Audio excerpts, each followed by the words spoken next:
നമ്മൾ ഒരുപാട് വിശ്വസിക്കുകയും സ്നേഹിക്കുകയും ബഹുമാനിക്കുകയും ചെയ്യുന്നവരെന്തെങ്കിലും തെറ്റ് ചെയ്തു കഴിഞ്ഞാൽ അതിന് നമ്മൾ പ്രതികരിക്കും. അങ്ങനെയുള്ളവരോട് മാത്രമേ നമ്മൾ പ്രതികരിക്കുകയുള്ളൂ. എന്നാൽ അവർ തെറ്റുകൾ ചെയ്യുന്നത് തന്നെ നമ്മളെ ഒഴിവാക്കാനും വേണ്ടി മുൻകൂറായിട്ടെടുക്കുന്ന നടപടികളാണ്. അത് നമുക്ക് മനസ്സിലാകത്തില്ല. നമ്മൾ അവർ ചെയ്ത തെറ്റിൻ്റെ പേരിൽ നമ്മൾ പ്രതികരിക്കുമ്പോൾ അവരാ പ്രതികരണത്തെ പിടിച്ചുകൊണ്ട് തന്നെ നമ്മളെ ഒഴിവാക്കും. നമുക്കന്നേരം മനസ്സിലാവത്തില്ല നമ്മളെ ഒഴിവാക്കി നിർത്തിയതാണ് എന്ന്.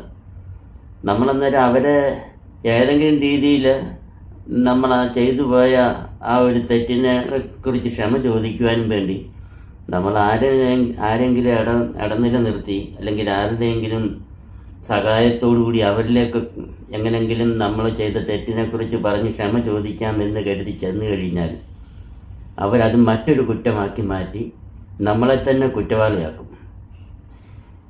നമ്മൾ ചെയ്ത ഒരു തെറ്റ് അവരോട് പ്രതികരിച്ചത് മാത്രമായിരിക്കും. എന്നാൽ അവർ നമ്മളോട് 1000 തെറ്റുകൾ ചെയ്തിട്ടുണ്ടാവും.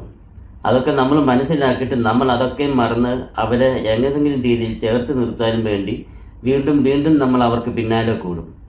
എന്നാൽ നമ്മൾ ചെയ്ത ഒരു തെറ്റിൻ്റെ പേരിൽ അത് ചിലപ്പോൾ അവരെ നേരിൽ ബാധിക്കുന്നതേ ആയിരിക്കുമല്ല. ആ ഒരു തെറ്റിൻ്റെ പേരിൽ അവർ നമ്മളെ പല രീതിയിലും നമ്മളെ അവഹേളിക്കാൻ തുടങ്ങും. അപ്പോഴും നമ്മൾ തിരിച്ചറിയത്തില്ല ഒരിക്കലും ഇവരെ നമ്മളെ നശിപ്പിക്കാനും വേണ്ടിയാണ് ഇവർ നിൽക്കുന്നതെന്ന്. അങ്ങനെയുള്ള ആൾക്കാരെ നമ്മൾ തിരിച്ചറിയാതെ പോകുന്നത് നമ്മൾ അവരെ ഒരുപാട് സ്നേഹിക്കുകയും വിശ്വസിക്കുകയും ചെയ്തതുകൊണ്ടാണ്. ഇങ്ങനെയുള്ള ആൾക്കാരെ നമ്മൾ തിരിച്ചറിയുമ്പോഴേക്കും നമ്മളെപ്പറ്റി ലോകം മുഴുവനും അവർ മറ്റൊരു കഥ തന്നെയായിരിക്കും പ്രചരിപ്പിച്ച് വിട്ടിരിക്കുന്നത്. അത് നമ്മൾ മനസ്സിലാക്കി വരുമ്പോഴേക്കും നമ്മളെല്ലാവർക്കും മുന്നിൽ പരിഹാസ്യനായി മാറുകയും ചെയ്യും.